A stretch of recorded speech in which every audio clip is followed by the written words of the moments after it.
For the love of games! Oh boy, that is a nice sunset. Or a sunrise. You know what, honestly, I don't even know what that is. But that is not important.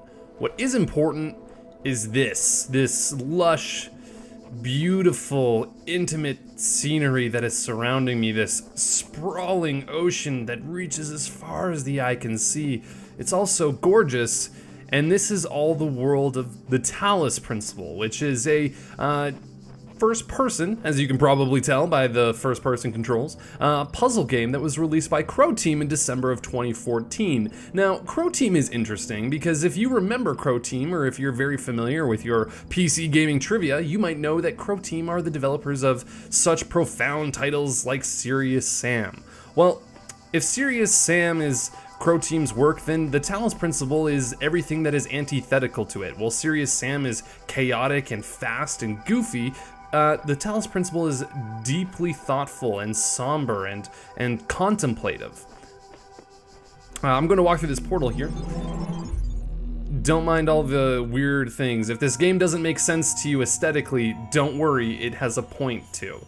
But the Talos Principle is a game that is very heavy laden with thoughts of transhumanism and what it means to be a sentient being. What are humans' place in this world? It combines philosophy and religion in very real and tangible ways, and then infuses that into the gameplay as you work to solve puzzles.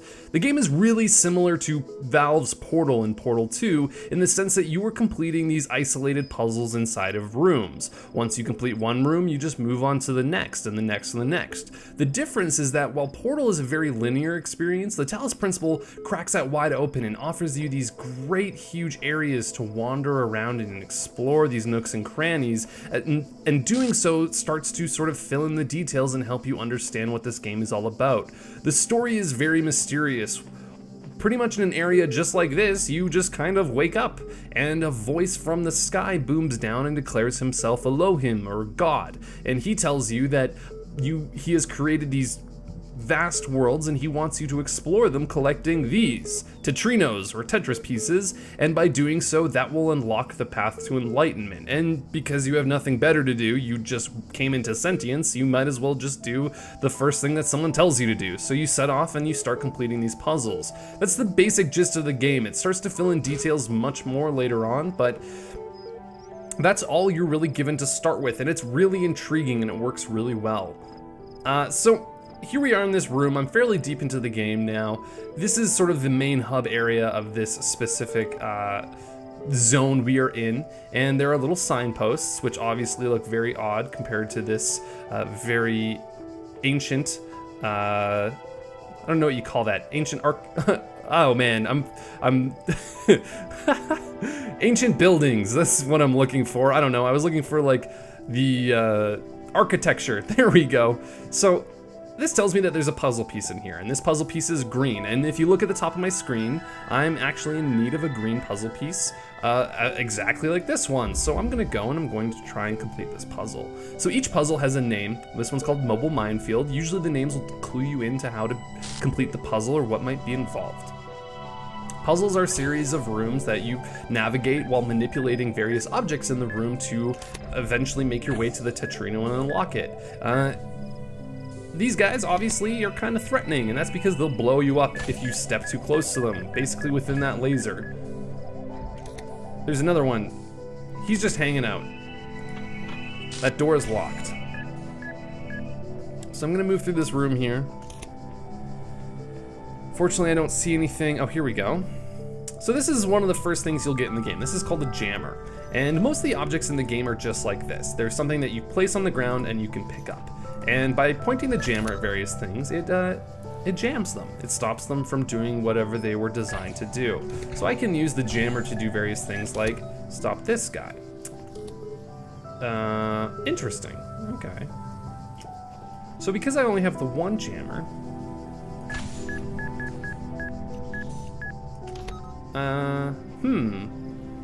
let me think about this for a second. Oh wait, what's back here? Nothing. The game is very fond of creating rooms that look like they should have something in them, but there's nothing in them. Oh, I get what I'm supposed to do. So I can use the jammer. I can jam that force field there, and next time this guy comes back around, he'll go through that, and then I can close the door behind him, effectively trapping him on the other side, and then I can use the jammer to open that force field there and grab the keys that were on the other side. There we go. We're making progress. Whoops, I almost hit X to reset the puzzle, which will just bring you back to the beginning and reset everything to its original stance. Unlock the door. Oh, there's a machine gun there. We'll jam it. Looks like there might be another machine gun, but we can turn off this machine gun with that switch. I think that turned it off. It did. Oh god, it started targeting me. Really, that was a fairly easy puzzle. So you can see the puzzles in this game range in difficulty. Typically, I feel like the green block puzzles, or the green Tetrino puzzles, are very easy to complete, and there are ones of much higher difficulty. I heard a booping and a beeping, which tells me that a computer's nearby. And that's basically what you're going to be spending 90% of your time in this game doing. You're going to be doing puzzles of various difficulty and unlocking Tetrinos. The Tetrinos will then allow you to unlock brand new areas. For example, I just unlocked Area C. I haven't been there before, so actually let's just go check it out. That would be kind of fun, don't you think? And that's the meat of the game. The story elements in the game are sprinkled very sparsely throughout. You'll encounter little bits at a time which will gradually fill in this picture. Even 6 hours into the game, I still can't tell you really what's going on, but don't let that turn you away. I'm not saying that the story is bad or it's too sparse. It's very intriguing, but it is made for the right type of person. This is a game that delves heavily into philosophy and sort of these big ideas with no real right answer. It's a very sort of confusing game, and if just like the puzzles are very mind-bending, the politics and the philosophy behind it are very mind-bending. And if that's not something you're into, this game might not be the right game for you. If you enjoyed Portal because it was witty and funny and just like a great time, this might not be the perfect match for you. If you enjoyed Portal because the puzzles were incredibly engaging, then this might be a better game for you. And if you just so happen to be a bit of a philosophy buff, excuse me, then you might also find some success with this game. So unlocking new areas, you put the Tetrinos in. I have no idea what I'm doing.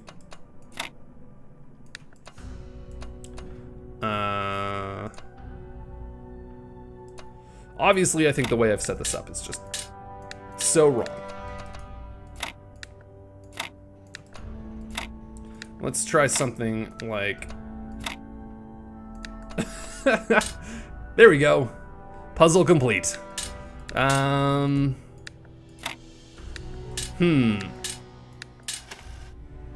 just reset the whole thing and try again. So, working through this puzzle here. Hopefully this doesn't take me forever. I might have to... Oh, would you look at that? I completed the puzzle and it only took me half an hour. I'm just kidding. It took me like a minute. I swear to God, it did take me half an hour. It was a joke, guys. It was a joke. All right, so we're going to Area C. You have come far, my child. Oh, there's Elohim. Succeeding where so many before you failed. You have walked through a land of ruins and a land of death. Now the land of faith lies before you. And know that as you have shown faith in me, so do I have faith in you. Great. So, the really interesting thing about the Talos Principle is that I feel like every aspect of it is this great mystery. There's so much in this game that is inexplicable or not yet explained to you. For example, we were just in an area that looked very industrial, and we came from an area that looked very sort of ancient Greek, and now we're in an area that looks very, well, I don't know, this looks like kind of Renaissance Italy to me, or medieval. If anything, I kind of feel like the themes in the game, each area of the game represents a sort of a major point in history where there was a major sort of philosophical ground tread. I think Renaissance Italy probably has some major philosophical undertakings, ancient Greek especially, with all the Greek philosophers, and then also Egypt is the third area that we have not been to yet. So these are like the greater hub areas. They divide each zone up into numbers, and they show you so handily on the signs which Tetrinos are in which area. So I don't really need any of these Tetrinos. Don't need any of those ones, but they look like they are all red. Okay, so here's a new item that we haven't even unlocked yet. We'll need some Tetrinos for that. Oh, what the heck. Let's just get into one of these worlds and see what these areas look like, because I am interested. So, as I was saying earlier, before I got distracted with the puzzle and all of that... You have solved many of the mysteries of this land. The road before you is still long and many gates remain closed. But take comfort in your accomplishment and in your creator's pride.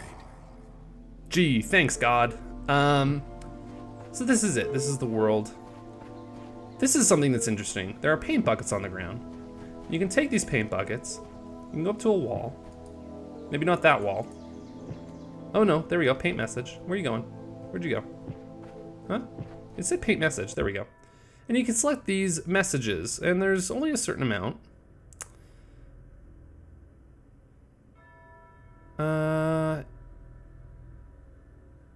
The certification program is a sham. What does a computer know about humanity? There we go, and we paint a little QR code, and there's my little message. I have no idea whether other people can see this or not. I do not know the point of this. This is what I was talking about when I said there was elements of this game that are totally inexplicable. Also, sometimes you're walking around and the environment will just kind of glitch out. I've seen other looks kind of like ghosts of characters running around the environment, and I can't tell if those are other characters, like in a Dark Souls type thing where you can see their ghosts, or if those are just put there by the developers to screw with your brain.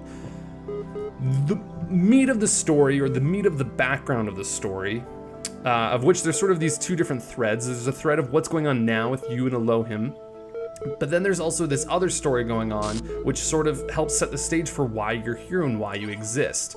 And this is told through these archives that you find in these computer terminals scattered around the world. They're documents that you can read, and they have all sorts of different things. Typically, these documents will have stories of, you know, philosophy. So, like, this is the Apocrypha of Saint Adewald, and here you can read, you know, a little story that has obviously some sort of meaning to the greater themes of the Talos Principle as a whole. You can read an email titled Hope. Hi, I hope you get this. The internet's been disappearing unpredictably. I want you to know that I'm going to try and get to you. I know it's far and there's not a lot of time, but I think I can manage. I want to be with you. And there's some fragmentation there. On the road, trying to get to you seems better than just staying here. So far away from you. At least I'll be as close as I can get. Remember, blah, blah, blah. But hey, don't be sad, I might make it. I've thought about it, and the distance should be crossable on time, assuming that blah, blah, blah, don't kick in before blah, blah, blah. See you soon, I love you, blah, blah, blah. Whoops. You get the sense reading these emails that something terrible has happened to humanity, that you are living in a post-human world. Whether this is a digital world or some sort of combination of reality and a digital reality, I'm not sure. But reading these emails, you kind of get things together, and you kind of get the impression that humans are just gone for good. And whether this voice in the sky is an artificial intelligence or something, I do not know. Sometimes I think about the Middle Ages, about what it must have been like to live in the ruins of a great civilization, to know that so much has been lost. But then I remind myself that while the West sank into darkness, others picked up the pieces. That civilization always survived because the great insights of philosophy and science are not bound to any one culture or people. They belong to all of us, and one day they'll belong to you. So you can pick up these audio diaries. They are all from the same person, I believe. So far they have been. She's sort of our main character from the past. And they're just her musings, and they help fill and paint this world and give you things to think about. And really, standing here looking over this, the Talos Principle is a game that if you're the type of person who has found yourself on long walks contemplating life, the Talos Principle is absolutely a game for you. It will engage your brain on a mechanical level as you complete these puzzles, or strive to complete these puzzles rather, and it'll challenge your brain on a more sort of ethereal philosophical level as you contemplate the questions that the game poses, like what is a human, what is a robot, what's the difference between the two, what is sentience. There's also messages on the wall left by other characters in this world who are probably just like me trying to complete these same missions. And you can read those. They'll kind of help paint the world, and they're often hidden. You know, this game is a game that rewards sort of exploring, and you can see like these environments are massive, and there's not really anything in them most of the time. I have yet to find anything that really significantly changes the game in any way, but sometimes just walking through these environments and figuring things out has been really meaningful, and it's just sort of beautiful and contemplative, and this is a game that is a great game to just come home and relax to. And that's really it. That's kind of all we have time for. I wish I could show you more puzzles, but unfortunately, oh, there we go. There was a hidden message.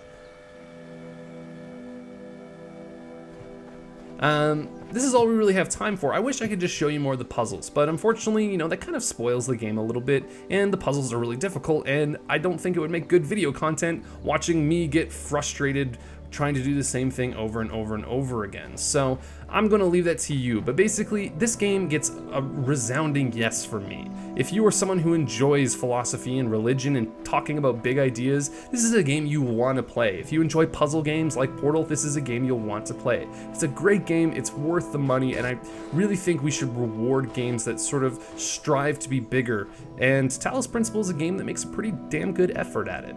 But that's pretty much all I have for today. That's all I want to talk about. So thank you so much for watching this video. I hope you enjoyed it. I hope you found it illuminating. Anyway, if you want more videos or articles that we contribute and write on a daily basis, be sure to check us out at pixelattack.net, where all of that stuff gets gathered and laid out in a pretty little format that is easy for you to figure out. You can also follow us on Twitter at pixelattack, and yeah, if you like this YouTube channel, be sure to give us a sub or whatever. Doesn't matter, we're doing it regardless because we love you guys. And that's all we have for today, so thank you so much, and I will see you guys next time.